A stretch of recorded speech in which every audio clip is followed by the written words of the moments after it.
There comes a moment in life when the ground beneath you gives way. One day, everything seems steady. The plans, the people, the places that made you feel safe, and then, without warning, it all collapses. You look around and see pieces of a life you once recognized scattered at your feet. Maybe it was the love you thought would last forever, the job that defined your purpose, or the dream you poured your whole heart into. Now it's gone, and the silence that follows feels unbearable. You wonder if you failed, if you've been forgotten, or if maybe you weren't strong enough to hold it all together. But sometimes, what feels like destruction is really transformation in disguise. You didn't lose everything because you were being punished. You lost everything because you were being set free. Freedom rarely arrives wrapped in comfort. It comes through surrender.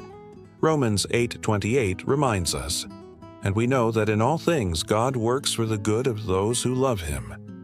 When everything is taken away, something deeper begins to awaken inside you. You start to see how many things you held on to out of fear, the relationships that drained your spirit, the ambitions that fed your ego, the plans that were built on control. You thought those things were giving your life meaning, but they were quietly holding you captive. Losing them is painful, yes, but pain is often the doorway to truth. When you have nothing left, there's nowhere to hide, nowhere to run. You are forced to face yourself, the raw, unguarded, honest self that has been buried under layers of noise for too long.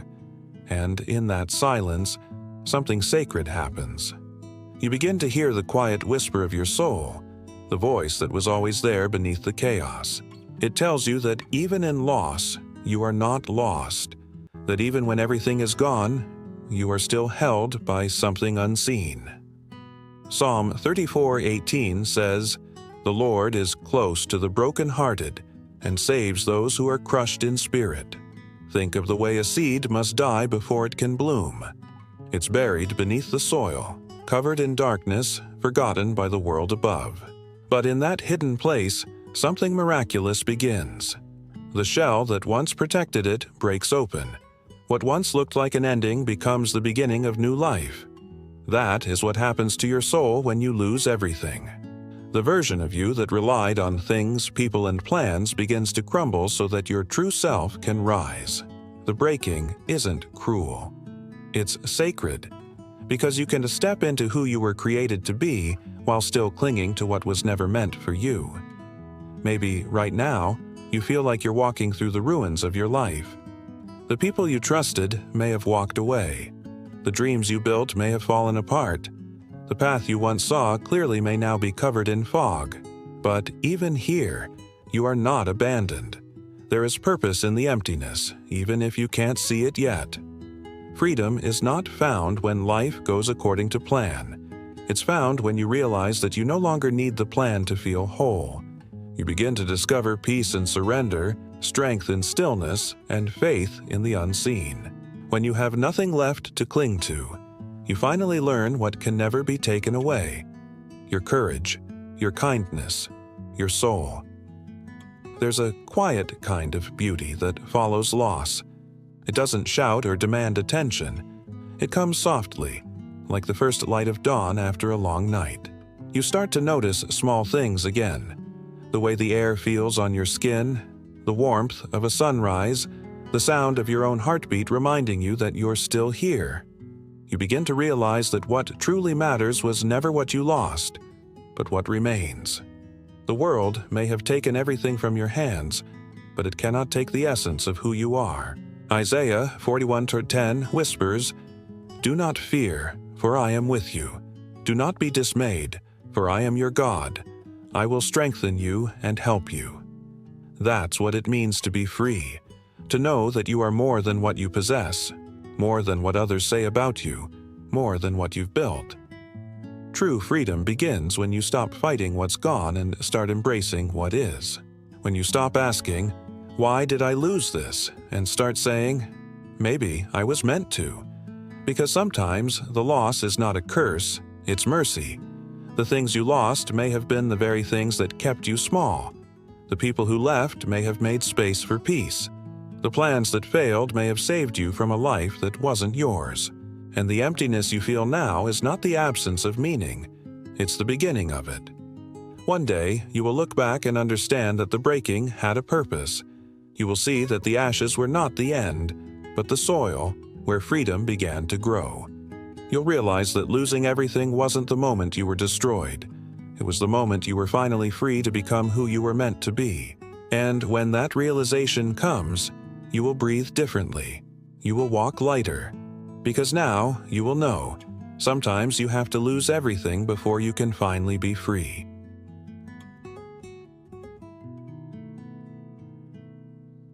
There's a strange kind of silence that follows loss. A silence so deep that at first it feels unbearable. It's the quiet after the storm, when the noise has faded, but the echoes of what once was still linger in the air. You walk through the rooms of your life and everything feels empty, like a story that has ended before its final chapter. But if you listen closely, that silence isn't just emptiness, it's invitation. Because in the stillness, something sacred begins to stir. For the first time, you can hear what your heart has been trying to say all along. It tells you that you were never defined by the things you lost. You were always more than that. The loss only peeled back the layers that kept you from seeing the truth. Ecclesiastes 3:1 says, "To everything there is a season and a time to every purpose under heaven." Maybe this is your season of letting go so that something eternal can take root. You begin to see that losing everything wasn't about punishment. It was about alignment. You had been living a life that looked full on the outside but felt hollow inside. You smiled when you were breaking. You worked when you were weary. You loved when you didn't even love yourself. You thought that if you could hold everything together long enough, the ache inside you would disappear. But when it all fell apart, you realized that the ache wasn't your enemy. It was your compass. It was pointing you back home, to the place where you belong, not in the world's expectations, but in the peace of your own spirit. Freedom doesn't always mean running away. Sometimes it means standing still and realizing that you were never truly trapped except by your own fears. You start to understand that maybe losing everything was the only way you could be emptied enough to receive what is real. Because when your hands are full of what's temporary, there's no room left for what's eternal. So the losses came, not to destroy you, but to open your hands. You may not have chosen this season, but perhaps it chose you. It came to strip away the noise, the illusions, the attachments that kept you small. It came to teach you that peace isn't something you chase, it's something that finds you when you stop running. Philippians 4:7 says, "And the peace of God, which transcends all understanding, will guard your hearts and your minds." That peace doesn't arrive with answers. It arrives with presence. In time, you begin to see that the emptiness itself is holy. You start to treat your pain not as a wound to hide, but as a teacher to listen to. The tears that once felt like weakness become prayers.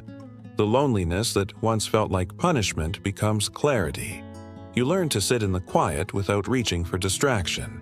You stop needing to fill every void and instead let the void breathe. That's when healing begins.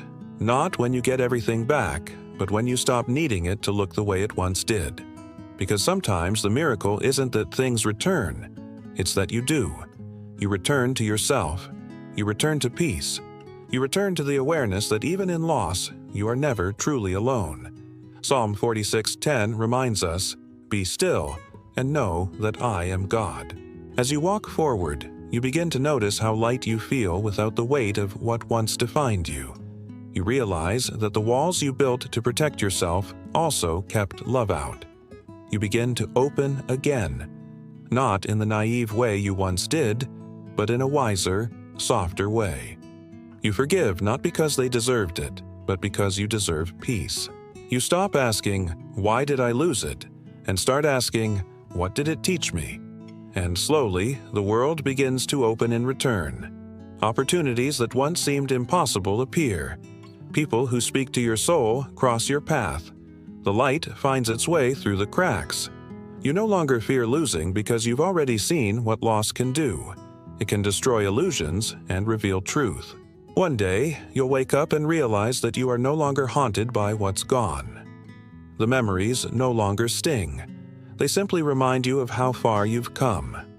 You'll look in the mirror and recognize someone new, someone freer, kinder, quieter, more grounded. You'll see that the person you are today could never have existed without everything you once thought you needed.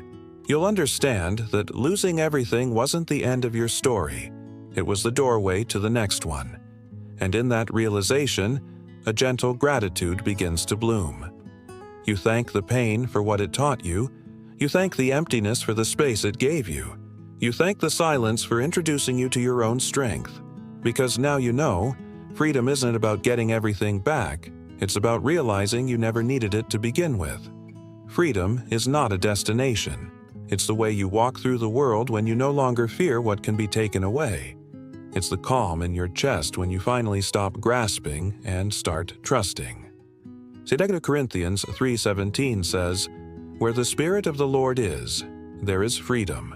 That freedom lives in you now. It's in the way you breathe, the way you see, the way you love. You have become someone who understands that